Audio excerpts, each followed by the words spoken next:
Kulandzela lo monakalo lwabakhona ke emphakathi kuMalinza lapho khona kwaba nemuntu lolumeka ke umlilo kuso ke Sibaya.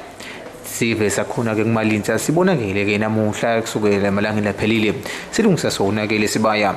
Umbane Nkosi Itsandzile uthi lokhu kumcoka kakhulu futhi uyasibonga sive sakuMalinza ukuthi siphume ngetinkani ke sitakwakha ke umphakathi waso ke lowonakele. Sive sakuMalinza siyasibonga kusukumele eDulu kulungisa umphakathi lolinyatwe eGebengu. Siyabona ukuthi live lenkosi lisekhona. Sibonga lo ukuthi basukumele eDulu nekokuthi bathi ukuthi ekhaya lapha kungisekhaya khona kusemphakathi. Abantu mase balinyalelwe ngumphakathi wabo basuke balinyalelwe ekhaya labo. Kungako nje sibakhuthatha abantu benkosi ukuthi lento lapha endawo yinhle kakhulu siyadibongela nathi ukuthi basukumele eDulu ngalendlela basukume ngayo.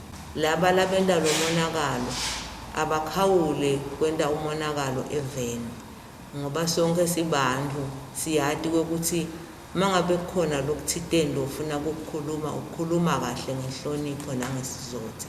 Akusiko ukukhuluma lokubese uyasukuma wena ndlame nyalo sekushiswe izinto tebantu labangenalicala nalele ukuthi lebambona ukuthi unelicala ke abaphumele baleni phela kusho ukuthi bafuna ini futhi nakokona lebakufunako ngeke ufike ubhozome nje uthi wena ngifuna ukuthi akube nje nyalo tonke izinto tinema processes ato lalandzelwako awumane nje bese usuka wendalidlame. Singakhutha nje siveni ukuthi asikhawule kwendalo lebakwendawo bahambise inhlonipho empilo.